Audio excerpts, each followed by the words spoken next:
AG ನ್ಯೂಸ್ಗೆ ಸ್ವಾಗತ.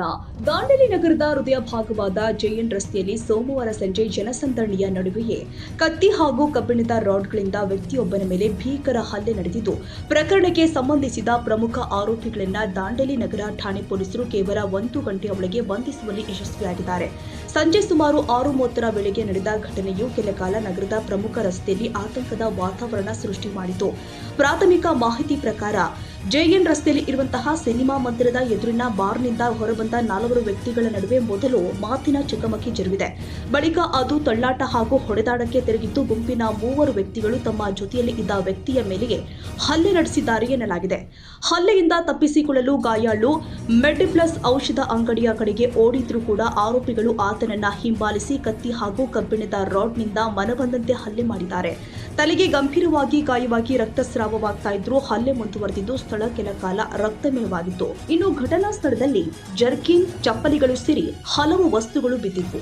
ಗಾಯಾಳುವಿನ ಕೈಯಲ್ಲಿಯೂ ಕೂಡ ಬಿಯರ್ ಬಾಟಲಿ ಇದ್ದು ಆತ ಪ್ರತಿರೋಧಿಸಲು ಯತ್ನಿಸಿದ್ದಾನೆಂದು ಪ್ರತ್ಯಕ್ಷದರ್ಶಿಗಳು ತಿಳಿಸಿದ್ದಾರೆ. ಆದರೆ ತೀವ್ರವಾಗಿ ಗಾಯಗೊಂಡ ಆತ ಬಳಿಕ ಸ್ಥಳದಿಂದ ದೂರ ಸರಿಯಲು ಯತ್ನಿಸಿದ್ದಾನೆ. ಹಲ್ಲೆಯ ಬಳಿಕ ಆರೋಪಿಗಳು ಬೈಕ್ನಲ್ಲಿ ಪರಾರಿಯಾಗುವ ವೇಳೆ ಕತ್ತಿ ಹಾಗೂ ಕಬ್ಬಿಣದ ರಾಡ್ಗಳನ್ನು ಬಹಿರಂಗವಾಗಿ ಪ್ರದರ್ಶನ ಮಾಡುತ್ತಾ ಗಾಯಾಳುವಿಗೆ ಜೀವ ಬೆದರಿಕೆ ಹಾಕುತ್ತಾ ಸೋಮಾನಿ ವೃತ್ತದ ಕಡೆಗೆ ತೆರಳಲು ಯತ್ನ ಮಾಡಿದ್ದಾರೆ.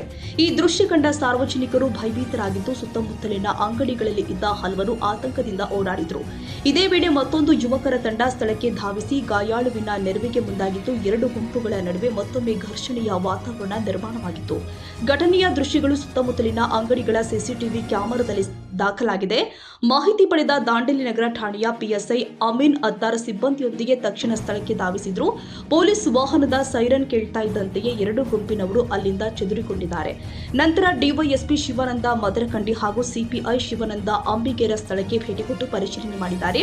ಪಿಎಸ್ಐ ಅಮೀನ್ ಅತ್ತಾರ್ ಹಾಗೂ ಪಿಎಸ್ಐ ಕಿರಣ್ ಪಾಟೀಲ್ ನೇತೃತ್ವದಲ್ಲಿ ವಿಶೇಷ ಕಾರ್ಯಾಚರಣೆ ನಡೆಸಿದ ಪೊಲೀಸರು ನಗರದ ವಿವಿಧ ಪ್ರದೇಶದಲ್ಲಿ ಆರೋಪಿಗಳನ್ನ ಬೆನ್ನಟ್ಟಿ ಘಟನೆ ನಡೆದ 1 ಗಂಟೆಯ ಒಳಗೆ ಪ್ರಮುಖ ಆರೋಪಿಗಳನ್ನ ಬಂಧಿಸಿ ಠಾಣೆಗೆ ಕರೆದೊಯ್ದಿದ್ದಾರೆ. ಇನ್ನು ಹಲ್ಲೆಯಲ್ಲಿ ಗಾಯಗೊಂಡಿರುವ ವಿಮಾನ್ ವೇಲ್ ಬೈಲಾ ಅವರನ್ನ ದಾಂಡೇಲಿ ಸರ್ಕಾರಿ ಆಸ್ಪತ್ರೆಗೆ ದಾಖಲಿಸಲಾಗಿದ್ದು, ಚಿಕಿತ್ಸೆ ಮುಂದುವರೆದಿದೆ. ಅವರು ಪ್ರಾಣಾಪಾಯದಿಂದ ಪಾರಾಗಿರುವುದಾಗಿ ಆಸ್ಪತ್ರೆ ಮೂಲಗಳು ತಿಳಿಸಿದೆ. ಇನ್ನು ಪ್ರಕರಣಕ್ಕೆ ಸಂಬಂಧಿಸಿದಂತೆ ಮಾರುತಿ ನಗರದ ಅಶೋಕ ಗುರವ, ಫೈರೋಜ್ ದವಲತ್ತಿ ಹಾಗೂ ಗಾಂಧಿನಗರದ ಅಕ್ಷರ ನರಗುಂದ ಅವರನ್ನ ಪೊಲೀಸರು ಬಂಧಿಸಿದ್ದಾರೆ. ಬಂಧಿತರಲ್ಲಿ ಓರ್ವ ರೌಡಿ ಶೂಟರ್ ಆಗಿರುವುದಾಗಿಯೂ ಪೊಲೀಸ್ ಮೂಲಗಳು ತಿಳಿಸಿದೆ. ಇನ್ನು ಪ್ರಕರಣದಲ್ಲಿ ಭಾಗಿಯಾಗಿರುವ ಇತರ ಆರೋಪಿಗಳ ಪತ್ತೆಗೆ ಶೋಧ ಮುಂದುವರೆದಿದೆ. ನಗರದ ಪ್ರಮುಖ ರಸ್ತೆಯಲ್ಲಿ ಹಾಡ ಹಗಲೇ ಕತ್ತಿ ಮತ್ತು ಕಬ್ಬಿಣದ ರಾಡ್ಗಳಿಂದ ನಡೆದ ದಾಳಿ ಸಾರ್ವಜನಿಕರಲ್ಲಿ ತೀವ್ರ ಆತಂಕ ಮೂಡಿಸಿದೆ. ಸಿನಿಮಾ ದೃಶ್ಯಗಳಿಂದ ನೆನಪಿಸುವಂತೆ ನಡೆದ ಘಟನೆಯನ್ನ ಕಂಡ ಪ್ರತ್ಯಕ್ಷದರ್ಶಿಗಳು ಬೆಚ್ಚಿ ಬಿದ್ದಿದ್ದು, ಸುದ್ದಿ ತಿಳಿತಾ ಇದ್ದಂತೆಯೇ 100 ಜನ ಸ್ಥಳಕ್ಕೆ ಆಗಮಿಸಿದ್ರು. ದಾಂಡೇಲಿಯಂತಹ ಶಾಂತ ಪಟ್ಟಣದಲ್ಲಿಯೂ ಗ್ಯಾಂಗ್ ಸಂಸ್ಕೃತಿ ತಲೆದೋರುತ್ತಿರುವ ಬಗ್ಗೆ ಸಾರ್ವಜನಿಕರು ಕಳವಳ ವ್ಯಕ್ತಪಡಿಸಿದ್ದಾರೆ. ಆದರೆ ಘಟನೆ ನಡೆದ ಕೆಲವೇ ಸಮಯದಲ್ಲಿ ಆರೋಪಿಗಳನ್ನ ಬಂಧಿಸಿದ ದಾಂಡೇಲಿ ನಗರ ಠಾಣೆ ಪೊಲೀಸರ ಕ್ಷಿಪ್ರ ಹಾಗೂ ಪರಿಣಾಮಕಾರಿ ಕಾರ್ಯಾಚರಣೆಗೆ ಸಾರ್ವಜನಿಕರು ಕೂಡ ಮೆಚ್ಚುಗೆ ವ್ಯಕ್ತಪಡಿಸಿದ್ದಾರೆ. ಹಲ್ಲೆಗೆ ನಿಖರ ಕಾರಣವೇನು, ಗಾಯಾಳು ಮತ್ತು ಆರೋಪಿಗಳ ನಡುವಿನ ವೈಮನಸ್ಸಿನ ಹಿನ್ನೆಲೆಯೇನು ಎಂಬುದು ಇನ್ನೂ ಕೂಡ ಸ್ಪಷ್ಟವಾಗಿಲ್ಲ. ಪ್ರಕರಣದಲ್ಲಿ ಭಾಗಿಯಾಗಿರುವ ಇತರರ ಪಾತ್ರ ಹಾಗೂ ಹಲ್ಲೆಗೆ ಕಾರಣವಾದ ಸಂದರ್ಭಗಳ ಕುರಿತು ಪೊಲೀಸರು ತನಿಖೆ ಕೈಗೊಂಡಿದ್ದಾರೆ. Sadiq Mulla, Dandeli, AG news.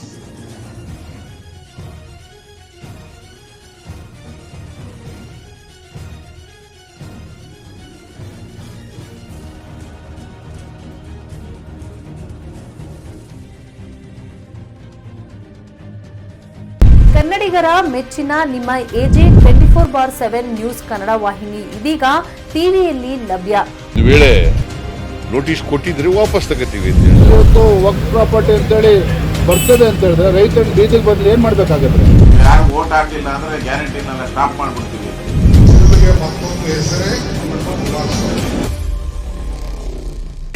ಕರ್ನಾಟಕ ಮತ್ತು ದೇಶ ವಿದೇಶ 360 ಡಿಗ್ರಿ ಸುದ್ದಿ ಹಾಗೂ ಉತ್ತರ ಕರ್ನಾಟಕ, ಬೆಳಗಾವಿ, ಬಾಗಲಕೋಟೆ, ಧಾರವಾಡ, ಹಾವೇರಿ, ಗದಗ, ಬಿಜಾಪುರ ಜಿಲ್ಲೆಯ ಕ್ಷಣ ಕ್ಷಣದ ವಿವರವನ್ನ ಪಡೆಯುವುದಕ್ಕೆ ಎಜೆ 24/7 ನ್ಯೂಸ್ ಕನ್ನಡ ವಾಹಿನಿಯನ್ನ ಲೈಕ್ ಮಾಡಿ, ವಿಡಿಯೋಗಳನ್ನ ಶೇರ್ ಮಾಡಿ, ಕಮೆಂಟ್ ಮಾಡುವ ಮೂಲಕ ನಮ್ಮ ವಾಹಿನಿಗೆ ಸಹಕಾರ ನೀಡಿ ಮತ್ತು ಚಾನೆಲ್ ಅನ್ನ ಸಬ್ಸ್ಕ್ರೈಬ್ ಮಾಡಿ. ಧನ್ಯವಾದಗಳು.